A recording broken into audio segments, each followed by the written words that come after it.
بسم اللہ الرحمن الرحیم۔ آپ پر سلامتی اور اللہ کی رحمت ہو۔ ٹی وی 87 دیکھنے کا شکریہ۔ ساتھیوں، ایک من گھڑت اور مشہور روایت حلقہ جوہلا میں سرایت کر گئی ہے کہ منافقین اپنی بغلوں میں بت چھپا کر مسجد میں آتے اور نبی اکرم علیہ الصلاۃ والسلام کی اقتداء میں دوران نماز اپنی اپنی بغل میں سے بت نکال کر سامنے رکھتے اور اسے سجدہ کرتے۔ اس کے تدارک میں رفع یدین کا حکم صادر ہوا اور یوں منافقین جب دونوں ہاتھ کندھوں تک اٹھاتے تو وہ بت ان کی بغل سے گر جاتے۔ اب سوچنے کی بات یہ ہے کہ یہ بت پہلی تکبیر تحریمہ پر کیوں نہیں گرتے تھے، جو رکوع میں جاتے اور پھر رکوع سے سر اٹھاتے وقت دوبارہ رفع یدین کی ضرورت پڑتی۔ علاوہ ازیں یہ کہ جب پہلی رکعت میں بت گر جاتے تو دوسری رکعت میں وہی عمل دہرانے کی کیا ضرورت تھی؟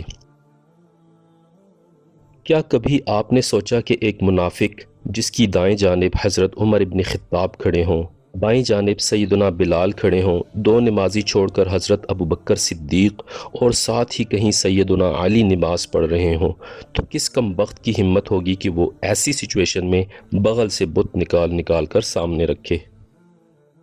ان سب باتوں سے بالاتر کسی منافق کے لیے کیسے ممکن ہوتا کہ وہ اپنی بغل سے بت نکال کر سامنے رکھتا اور اس کی پوجا کرتا، وہ بھی ایک ایسے نبی کی اقتداء میں جو اللہ رب العزت کی عطا کردہ معجزانہ صلاحیت کے باعث اپنے سر کی آنکھوں سے اپنے پیٹھ پیچھے 360 اینگل پر دیکھنے کی قدرت رکھتا ہو، صلی اللہ علیہ وسلم۔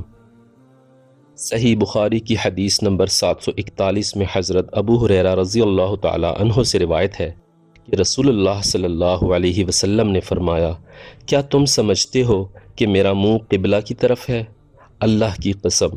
تمہارا رکوع، تمہارا خشوع مجھ سے کچھ چھپا ہوا نہیں، میں تمہیں اپنے پیچھے سے بھی دیکھتا رہتا ہوں۔ ساتھیوں، پیارے نبی کی پیاری سی سنت کو مٹانے والوں کی من گھڑت باتوں میں آنے کے بجائے اپنے محبوب آقا علیہ الصلاۃ والسلام کی باتیں سنیے اور رفع یدین کی سنت کو اپنے اندر زندہ اور قائم کیجیے اور نماز کا وہ طریقہ اپنائیے جو ہمارے پیارے محبوب علیہ الصلاۃ والسلام کا طریقہ ہے۔ یہی نصیحت پیارے آقا علیہ الصلاۃ والسلام نے حضرت مالک بن حویرث رضی اللہ تعالی عنہ کو بھی فرمائی کہ تم ایسے نماز پڑھنا جیسے مجھے پڑھتے ہوئے دیکھتے ہو، اور حضرت مالک بن حویرث رضی اللہ تعالی عنہ کو دیکھا گیا کہ جب وہ نماز شروع کرتے تو تکبیر تحریمہ کے ساتھ رفع یدین کرتے، پھر جب رکوع میں جاتے اس وقت بھی رفع یدین کرتے، اور جب رکوع سے سر اٹھاتے تب بھی رفع یدین کرتے، اور انہوں نے بیان کیا کہ رسول اللہ صلی اللہ تعالی علیہ وسلم بھی اسی طرح کیا کرتے تھے۔ اسی طرح صحیح بخاری کی حدیث نمبر 735 میں حضرت عبداللہ ابن عمر رضی اللہ تعالی عنہ سے روایت ہے، رسول اللہ صلی اللہ علیہ وسلم نماز شروع کرتے وقت اپنے دونوں ہاتھ کندھوں تک اٹھاتے، اسی طرح جب رکوع کے لیے اللہ اکبر کہتے اور جب اپنا سر رکوع سے اٹھاتے تو دونوں ہاتھ بھی اٹھاتے، یعنی رفع یدین کرتے، اور رکوع سے سر مبارک اٹھاتے ہوئے سمع اللہ لمن حمدہ ربنا ولک الحمد کہتے تھے۔ سجدہ میں جاتے وقت رفع یدین نہیں کرتے تھے۔ سنن ابو داود کی حدیث نمبر 730 میں حضرت عمر بن عطا خبر دیتے ہیں کہ میں نے ابو حمید سعدی رضی اللہ تعالی عنہ کو رسول اللہ صلی اللہ علیہ وسلم کے 10 صحابہ کرام کے درمیان، جن میں ابو قتادہ رضی اللہ تعالی عنہ بھی موجود تھے، یہ کہتے سنا کہ میں آپ لوگوں میں سے سب سے زیادہ رسول اللہ صلی اللہ علیہ وسلم کی نماز کے بارے میں جانتا ہوں۔ صحابہ نے کہا، وہ کیسے؟ اللہ کی قسم، آپ ہم سے زیادہ نہ رسول اللہ صلی اللہ علیہ وسلم کی پیروی کرتے تھے، نہ ہم سے پہلے رسول اللہ علیہ السلام کی صحبت میں آئے تھے۔ حضرت ابو حمید رضی اللہ تعالیٰ عنہ نے کہا، ہاں یہ بات تم لوگوں کی ٹھیک ہے، لیکن مجھے رسول اللہ صلی اللہ علیہ وسلم کا طریقہ نماز زیادہ یاد ہے۔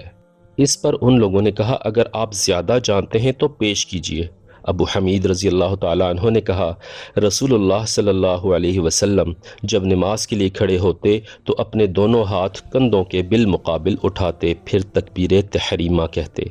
یہاں تک کہ ہر ہڈی اپنے مقام پر سیدھی ہو جاتی،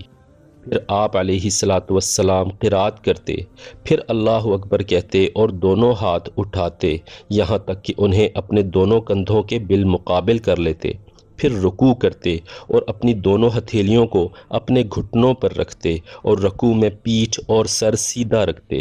سر کو نہ زیادہ جھکاتے اور نہ ہی پیٹھ سے بلند رکھتے۔ پھر اپنا سر اٹھاتے اور سمع اللہ لمن حمدہ کہتے، پھر اپنے دونوں ہاتھ اٹھاتے یہاں تک کہ سیدھا ہو کر انہیں اپنے دونوں کندھوں کے مقابل کرتے، پھر اللہ اکبر کہتے، پھر زمین کی طرف جھکتے تو اپنے دونوں ہاتھ اپنے دونوں پہلوؤں سے جدا رکھتے، پھر اپنا سر اٹھاتے اور بائیں پیر کو موڑتے اور اس پر بیٹھتے، اور جب سجدہ کرتے تو اپنے دونوں پیروں کی انگلیوں کو نرم رکھتے اور دوسرا سجدہ کرتے، پھر اللہ اکبر کہتے اور دوسرے سجدے سے اپنا سر اٹھاتے اور اپنا بایاں پیر موڑتے اور اس پر بیٹھتے یہاں تک کہ ہر ہڈی اپنی جگہ پر واپس آ جاتی۔ پھر دوسری رکعت میں بھی ایسا ہی کرتے،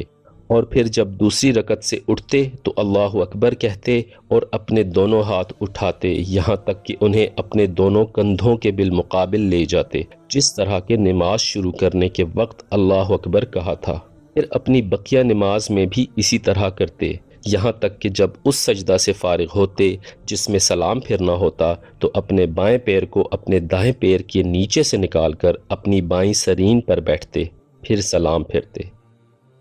اس پر ان صحابہ رضی اللہ تعالی عنہم اجمعین نے کہا، ابو حمید آپ نے سچ کہا، آپ صلی اللہ علیہ وسلم اسی طرح نماز پڑھتے تھے۔ ساتھیوں، پیارے نبی صلی اللہ علیہ وسلم کی اس پیاری سی سنت رفع دین پر بے تحاشا احادیث موجود ہیں جن پر پوری امت کا اجماع ہے۔ کسی خاص فرقے کی پیروی کرنے کے بجائے اگر ہم صرف سنت نبوی پر عمل کرنا شروع کر دیں تو ہماری نماز بھی نکھر جائے گی اور زندگی بھی سنور جائے گی۔ ویڈیو کو لائک اور شیئر کرنا مت بھولیے۔ مستند اور علمی ویڈیو سے استفادہ حاصل کرنے کے لیے اپنے چینل ٹی وی 87 کو ضرور سبسکرائب کیجیے۔ خوش رکھیے، خوش رہیے، فی امان اللہ۔